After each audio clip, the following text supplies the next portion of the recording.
some of the choices and why some of the changes from last year. On behalf of Joel Lim, I'm Bob Maher, and thank you for watching.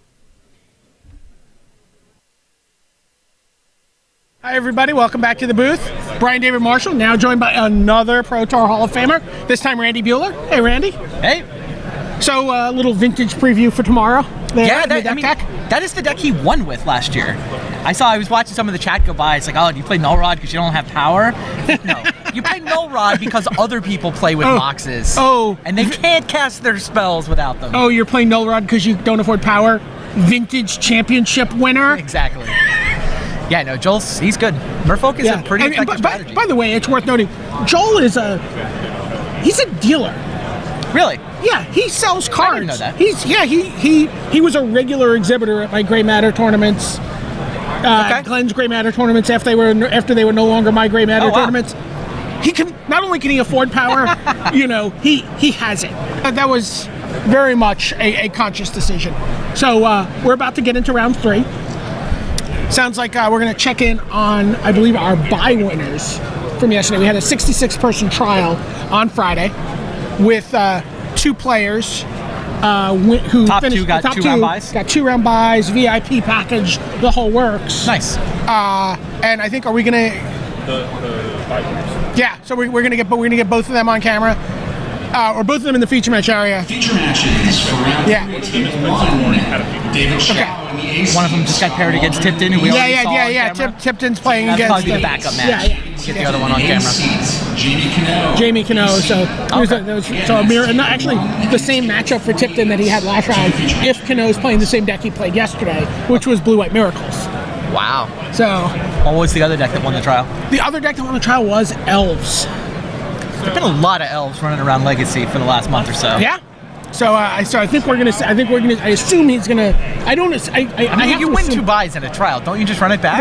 Right. And it's not like, you know, it's like, well, I'm playing my B Legacy deck. You know, I mean, Legacy is really one of the appeals of the format. Is, I think, for many people, that you get a deck and you stick with it and you tune it and, you know, you play it. It's not, you know all the matchups. You know, it's not the same kind of, you know, micromanaging format that Standard or Modern can be, where things shift, you know, based on, you know, week-to-week fluctuations. Yeah, the way you react to the metagame in Legacy is you swap out, like, Grave Titan for Frost Titan. Yeah. So, and are those actually cards people... That happened in round 1, our round 1 winner. Yeah. Ari Lax said he played against multiple... Ari Lax lost a match, and he said there were multiple cards played against him that he did not realize were relevant things in Legacy. Yeah. Okay. I was watching that match on the sidelines, and I'm like, those are not actually normal Legacy cards, right? Sure they are. He swapped the Grave Titan for the Frost Titan, so we could lock down, you know, things wearing batter skulls. No problem. It was pretty sweet. Agreed. It was pretty sweet. So what did you see? What's our? So we've got sort of a Dave Williams sweet brew alert going today. We do. Well, I'm sure we'll keep an eye on him.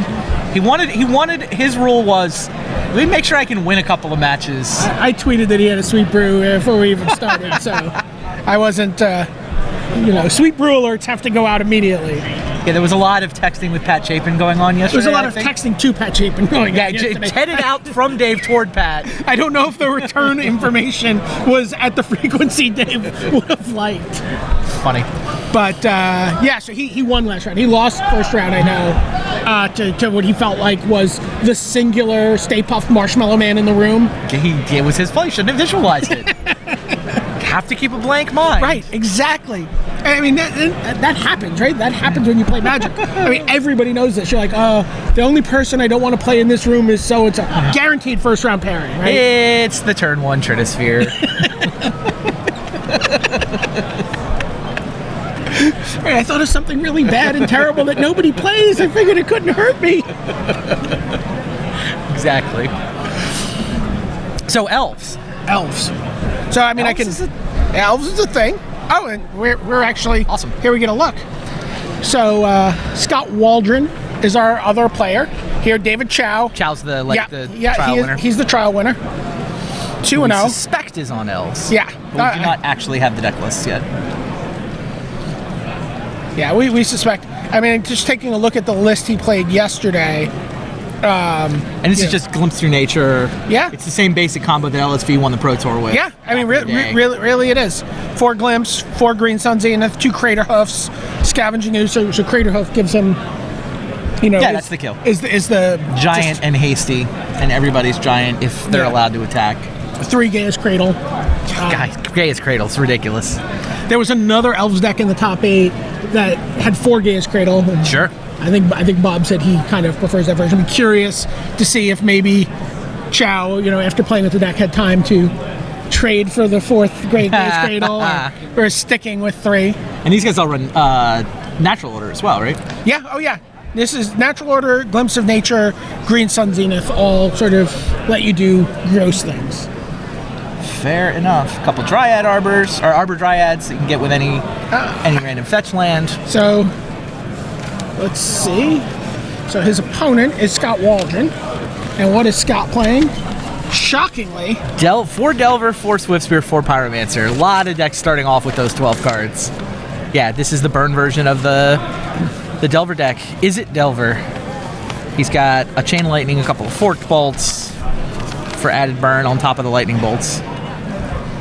And then, so our back table matchup is Blue-White Miracles versus Blue-Red Delver. Got it. So it's Delver has been in the driver's seat so far.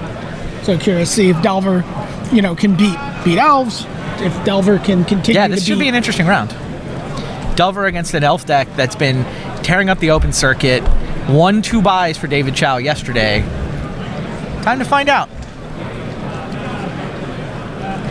What would you say the key to this matchup is in your mind? Treasure Cruise? Well, I mean, I think that one of the reasons the Elf deck has been doing well is actually that it just kills faster than the Delver decks. All right, we're underway here. We got a volcanic island. Right, from the Delver player. Yeah, with Elves, you can just kind of pretend Treasure Cruise doesn't exist. You don't care. Right. All it's going to do is draw them, incremental advantage. They're drawing lots of cards, but their cards are like lightning bolts. I mean, you care a little bit about Force of Will. Okay. Death Ray Shaman from David Chau. Pretty good Elf. Pretty good Elf. Yeah. Goes into Elf tribal decks. He goes into Shaman tribal decks. He eats a goes Fork into Bolt decks. all by himself. He gets out there. He's like, "Oh, you got Fork Bolt? Come on." Now we saw main deck Fork Bolt in the Delver deck last round, and of course two here again. He's brainstorming. Brainstorm.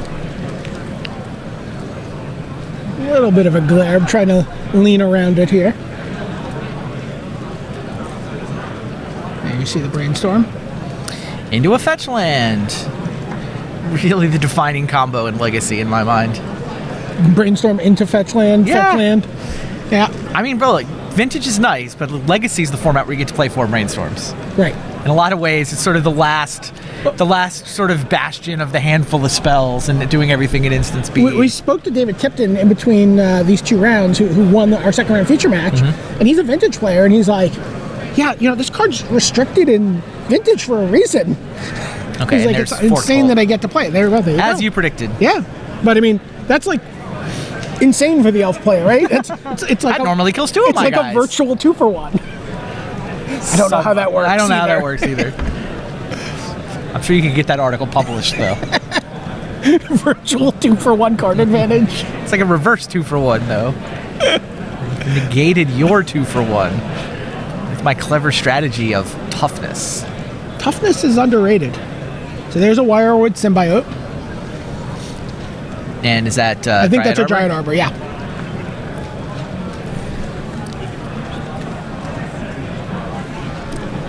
Control plus.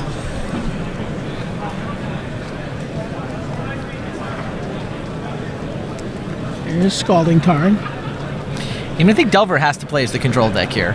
Right, Delver is just slower. Right. It's one of the few matchups in Legacy where you aren't the beatdown deck. You aren't the person aggressing. If Delver just tries to go for damage, it loses the race. So Waldron is going to have to try to just kill all the Elves. I mean, that seems challenging. I mean, you go on enough treasure cruises. Yeah. Turns out the Elves don't like boats full of gold. I don't know how that works, but... So there's a young Pyromancer.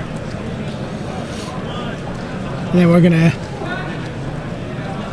It's the second fork bolt. This one is a 2-for-1. Oh, that's actually just disgusting. That's a 3. Oh, by the way, I get a 1. I get a 1-1. That's a 3-for-1. He also gets a token from Young Pyromancer. Now would be an excellent time. David Chau down to a forest. Fork bolt, the Red Treasure Cruise. Ha.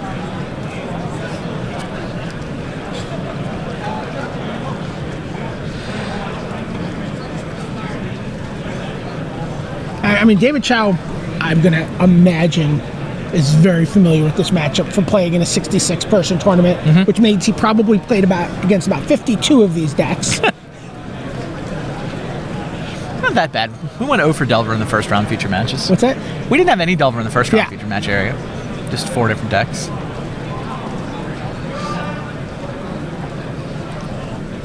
But if you're coming to this tournament, you're choosing a deck. This is what you're aiming at, right? Yeah. No, this is the first thing you test against. And Waldron's deck is fairly close to the norm. Elvish Visionary. How do you do card advantage calculations when that gets hit by a fork bolt?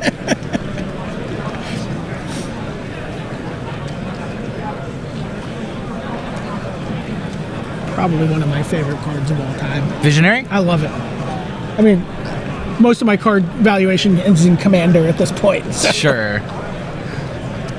Is that a second that Young is Pyromancer? A second Young Pyromancer. That is going to be all sorts of bad here. Yep. There's a Chain Lightning. Bolt your Visionary. Oh, it was Bolt. Yeah, it was true. And just mount my army. And there is no sweeper here. This is like you're gonna have to kill me in one fell swoop. Which is still in play. I mean, David Chau goes Glimpse for Nature, start playing some guys. When it's tapped out. So that's Deathrite Shaman. That's Gaia's Cradle into Elvish Visionary. Yeah, I think he figures he's got one more turn. Wait, Waldron's not going to be able to attack him for 16. I mean, it's going to hit him for at least 7. But yeah, Chau untapping with a Cradle in play. Right, Chau doing his best to set up for next turn. Yeah, he's like, I don't care about your creatures that might attack me next turn. That's fine. Right.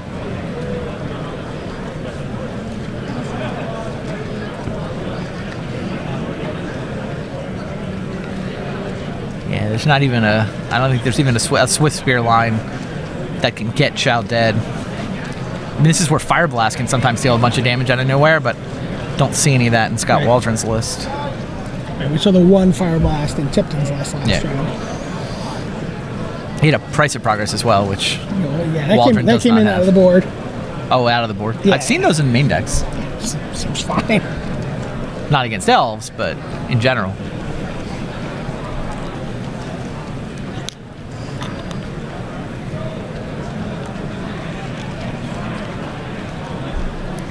Okay. Resolves its Ponder.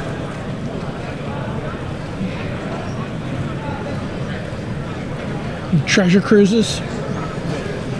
Not bad. Waldron's Permission Suite is 4 Force of Will 4 days. Okay. And there's your Monastery Swift Spear. So that gets it up to 8. You just say take it, right? Yeah. I mean, maybe you eat a token with your Deathrite Shaman. Yeah. There's no good reason not to. Yeah.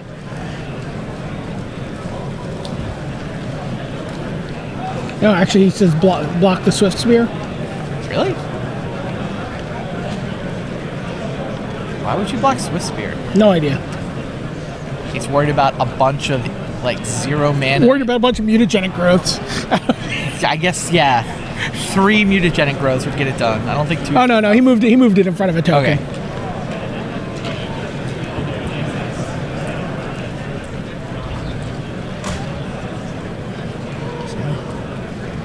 right. Can David Chau combo off right now?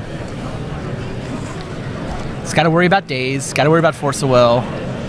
But he's dead next turn, so don't have to worry too much about those cards. I mean, you can play around them if you can, and if you can't play around it, you just get to assume they don't have it. Glimpse of Nature has been cast. That's gonna get forced. Oh, it's gonna get dazed. Yeah, just make him spend mana. Okay. Pay. Yeah. There's the Force of Will.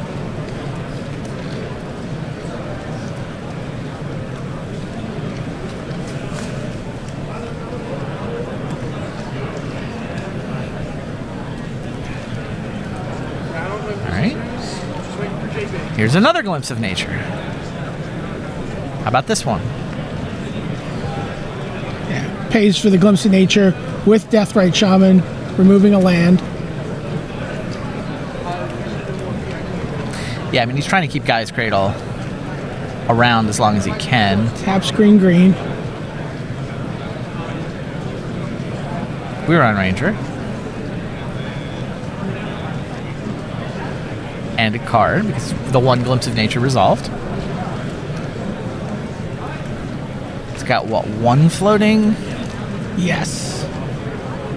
Waldron could still, hypothetically, have another Daze in his hand. But other than that, David Chau's got smooth sailing. The issue is, did Waldron make him pay enough fighting successfully to counter that first Glimpse of Nature that Chau can't win? Alright, guys. Looks like Queer on Ranger is going to return a forest and untap Deathrite Shaman. Puts a die on it to denote that he has already used it this turn. It is a once per turn ability. He's counting. I mean, he could also just like sort of semi-go off and then just try to get enough creatures into play to block and survive another turn. He's gone through 2 Glimpse of Natures, though. He can't have much left for... Okay. So activates Deathrite Shaman. What is that? Is that Reclamation Sage? Interesting. Guy's kind of expensive. Yeah. To just be an elf for Glimpses of Nature.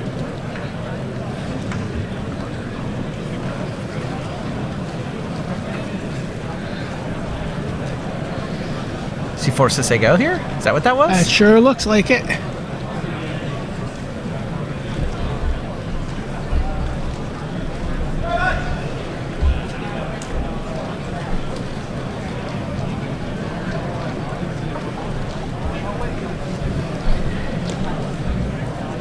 Alright. Scott Waldron gets to untap. Send him. Get in there. So he returns a forest, untaps Deathrite Shaman. Says, alright, I'm going to block a bunch of things.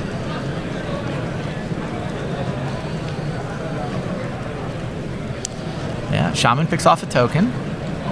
Reclamation Sage tries to kill Monastery Swiftspear, and he's got a pair of elves in front of the Pyromancers.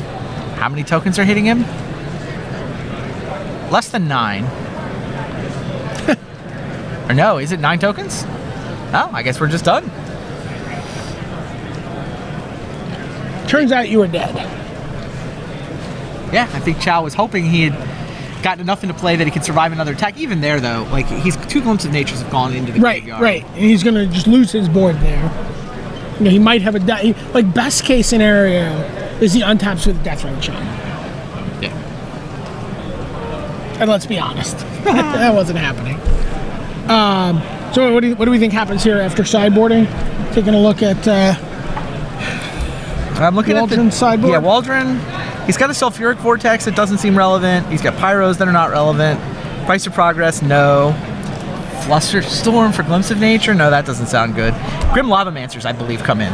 Okay. They seem good at just picking off elves. Because, I mean, you saw there, What? He knows that if he gives Chau a couple of elves in play and an untap phase, there's a danger that he can just win from there. Right. So trying to keep the creatures in check with Lavamancers is about the only change. And you know Chau cannot deal with your Lavamancer. Sure. Yeah, you just can't interact with it. Yeah, I mean, it does kind of compete with Treasure Cruise for cards in Graveyard. Sure. But it seems so good in the matchup that I think that's what you do. Now, maybe you actually side out a couple Treasure Cruises. I don't know what else would be that seems siding out. heretical. I mean, this is the matchup where it's at its worst, right? The reason to play Elves is that you can win the game before they have time to go on a boat ride. Yeah.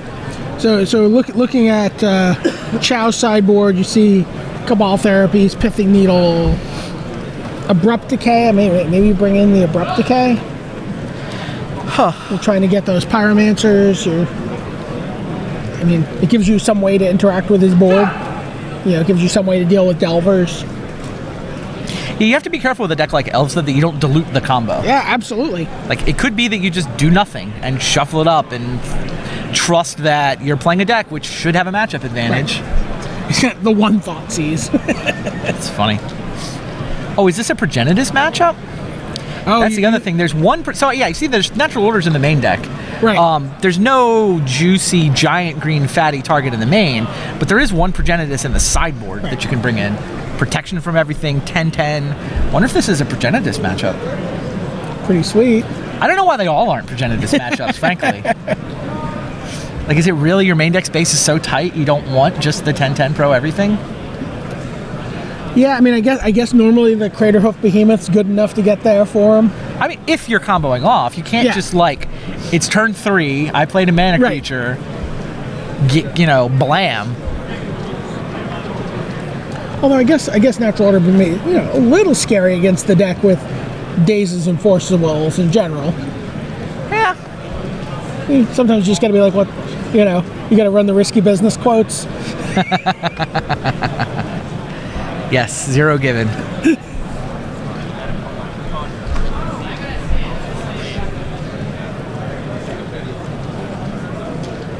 Yeah, I don't know that the Delver deck has enough burn to always come out that way. Like, we saw both of the main deck Fork Bolts and one of the Lightning Bolts. I mean, there's only 7 burn spells in Scott Waldron's main deck, and yet he was able to cast burn spells on turns 2, 3, and 4, including Fork Bolt, which has got to be the best of them for the matchup. It's definitely a deck of halves, right? You have the counterspell half, which thirds, I guess. The creature third, the counterspell third, the burn third, and then the card drawing third. How do you get it all in there? It's because the land isn't a third. Okay. There's only 16 lands in the deck. Wow. Is that really just 16? It might be lands? 17. I think it's 17. Yeah. That is 17 lands. It's the Steve Menendian School of Card Advantage. He's been swearing by this in Vintage for years now. I have not played 17 lands in a limited deck this season. No, I think you play more lands in Limited right now than you do in Construction. Console Torque Limited, it's like, I really need something very compelling to get me under 18 lands. Yeah. No, I think 19 is correct more often than 17. But not in the Delver lists, not in the Eternal formats. Yeah, no. 17 and a million cantrips. Alan Comer would be proud. Yeah. Alan Comer, of course, started this idea of cutting lands for cantrips with a Turbo Xerox deck circa 1996.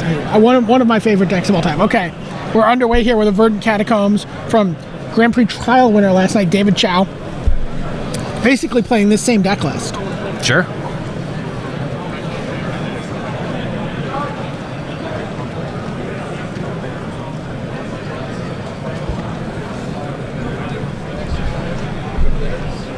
Felt like he was pretty close last turn, despite getting each of his first 4 creatures burned.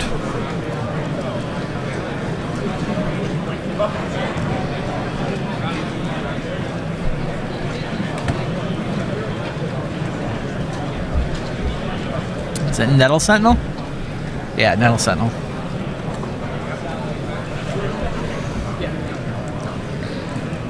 Nettle Sentinel, of course, a pivotal card in the engine. Certainly helps. Get to untap it every time you play a green spell. Right, and then both the Birchler Ranger and the Heritage Druid give you the ability to tap Elves in order to create mana. Attention, Vintage Champion. There you go. Look at his hand. His hand is not super exciting. No. No glimpses. A couple of symbiotes. Is that a pithing needle? That's a pithing needle, 2 symbiotes, a cradle, and it looks like another fetch land. Trial players with pairings on the H2L. Needle is Grim Lavamancer defense, I guess? Please make your way to your seats. Doesn't do a ton in this matchup.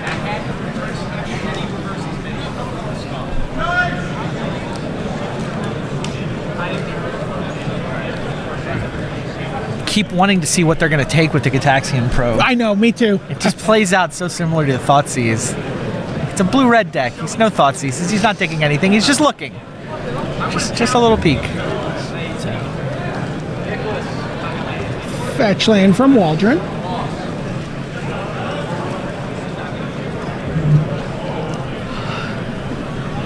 And a volcanic island, yeah.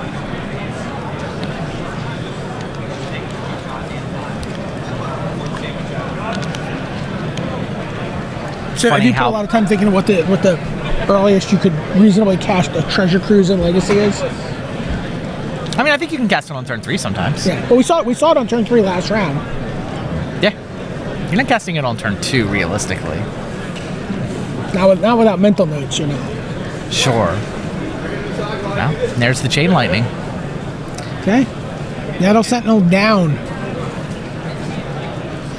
Yeah, Waldron clearly just feels like his job is to kill everything he can see. Just kill all the elves. Just fine last game. Reminds me of the Dan Paskin days where his red decks, he would just literally keep a count of how many elves he killed with his red deck over the course of the tournament. So Wirewood Symbiote, Pithing Needle, and Can we hear what he named? I gotta think it's Grim Lavamancer, but...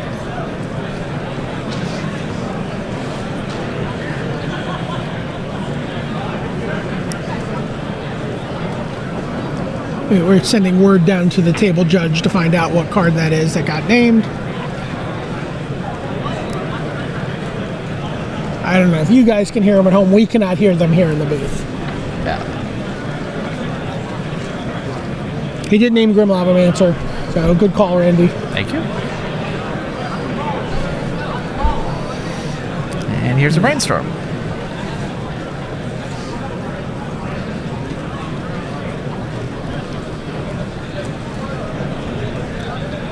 Mirage or Brainstorm. Yeah, I can't get used to that one. I at least recognize it now. Some of the like alternate art promo card variants are a little tougher. My brainstorms are all have the faded Ice Age backs and yeah, the Chris Rush art.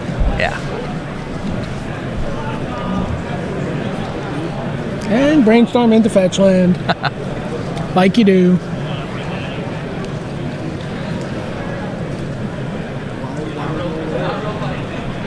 I mean, as you can see, he could already cast a Treasure Cruise next turn. Sure. Not this turn, though. No.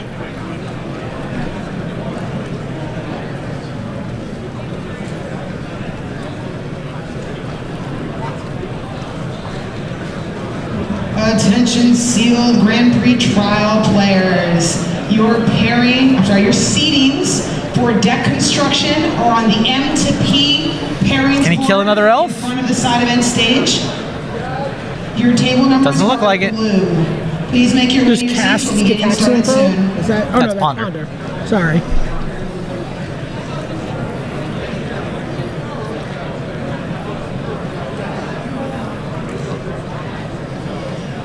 And ships the turn back.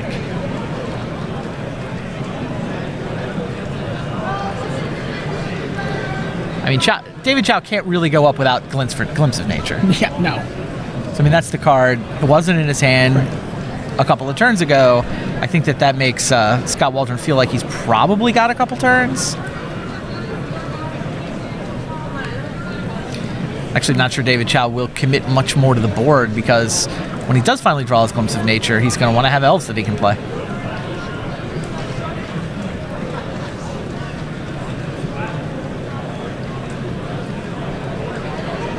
Breaks a fetch land. Yeah, the Progenitus kill seems better here. I don't think you become a Progenitus deck. Right. I mean, you just board in the one Progenitus. sure he's still got all the rest of his core combo as well. 3 mana for a Green Sun Zenith. So what does that get? Elvish Visionary? I think it's probably Visionary. You can also get If a it Scavenging resolves. Ooze. Oh, Scavenging Ooze is cute.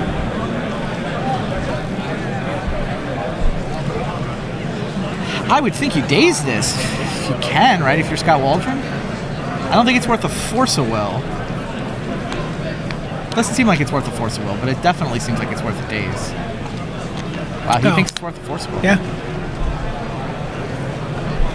Is that because he's afraid of Scavenging Ooze? Afraid of some other silver bullet?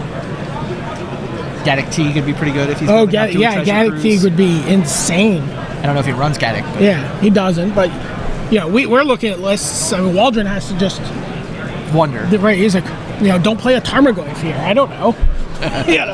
You know, maybe you've transformed into some sort of weird elf beatdown deck. I have no idea what you're playing. And you get the Green Sun Zenith just out of the picture. True.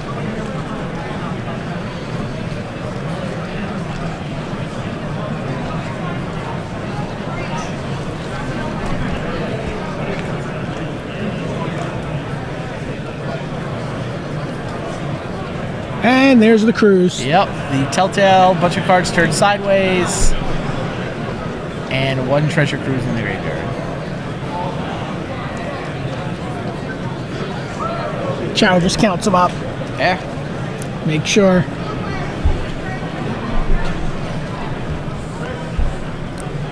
I think sometimes players will feel bad to do that.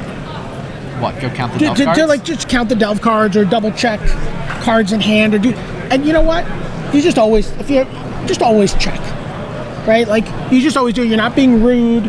You're playing a game. You're playing a game for some real prizes. Like, just double check. That's a young Pyromancer that came down for Scott.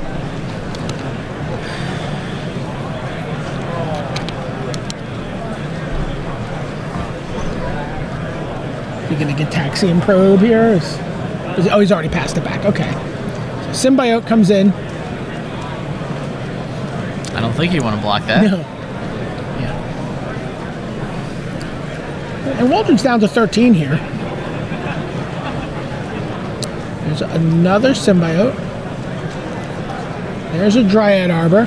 But remember, well, it doesn't tap for mana, but it gives you an extra mana off your Chaos Cradle. So it's like it taps for mana there. 4 mana available. But nothing to do with it. Remember, we looked at his hand earlier. I mean, he needed not only to draw a glimpse, but something that starts getting him a running start with that glimpse. Yep.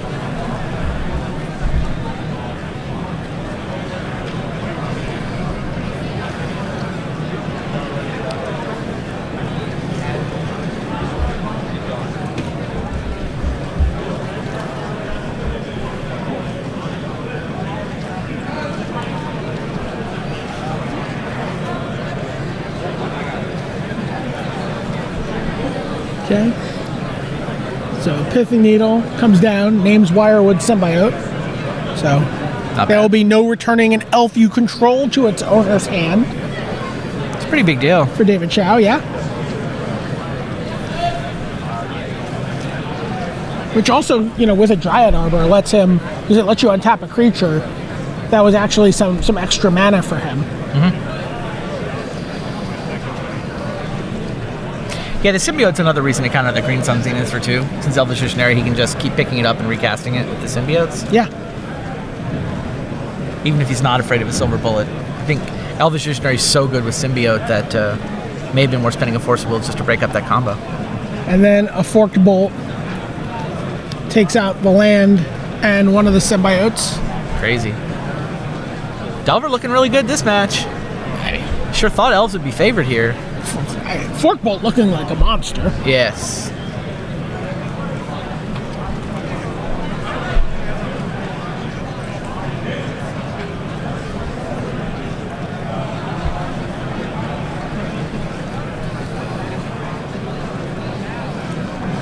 Oh, jeez.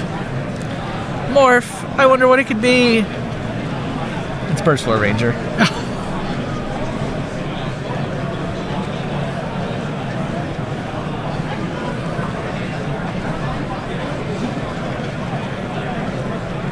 Wow. There's a Swift Spear.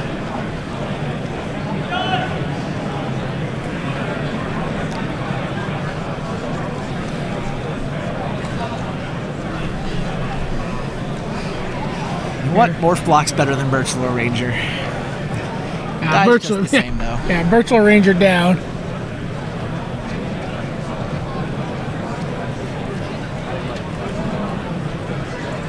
Oh, jeez. Kill all the elves. Kill all the elves. Even the elves that can't use their abilities. Kill them. Kill them dead. Turn off your Guy's Cradle. Turn on my Swift Spear twice. Right, that Swift Spear's getting in for 3 here. Oh yeah. And oh, by the way, check.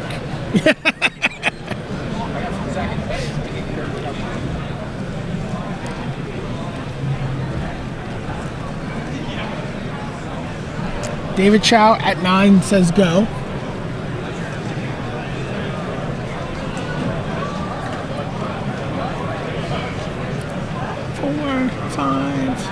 So there's 7 points of power, it looks like, on the board. Yeah. Can't be many bolts left.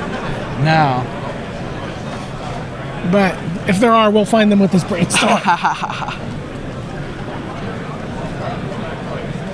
And oh, by the way, you're at 1 now, assuming nothing happens, because my Swift Spear gets a little better. Oh, right. Yep. Any spell for Swift Spear is lethal here now. Doesn't even need to be a burn spell.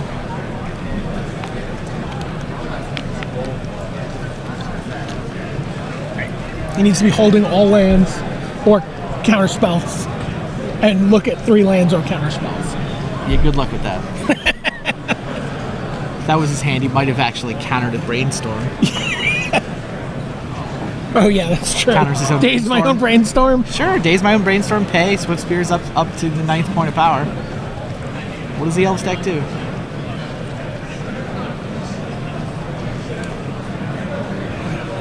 I feel like we're going to see a treasure cruise. He's counting cards in his graveyard again. That is just become the scariest thing your opponent can do.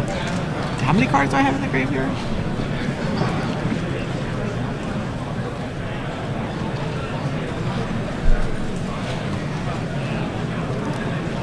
Treasure Cruise for the kill? Yes, Treasure Cruise for the kill. It does everything.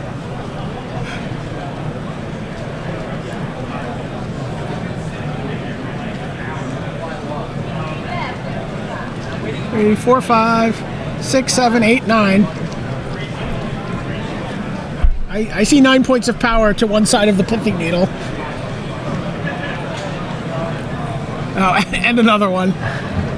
Just to attack be sure. you for 10. Could be an abrupt decay. Nope, just a handshake.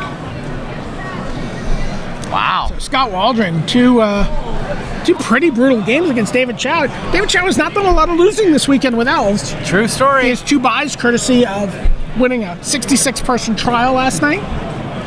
All true. But you know what? Score another one for Treasure Cruise. Yeah. Welcome back to the booth. Pro Tour Hall of Famer, Brian David Marshall, Pro Tour historian, and we are here at Eternal Weekend. Delver deck's looking good there. Yeah. Delver deck's looking. Do we know what's going on the other feature match table? I have to imagine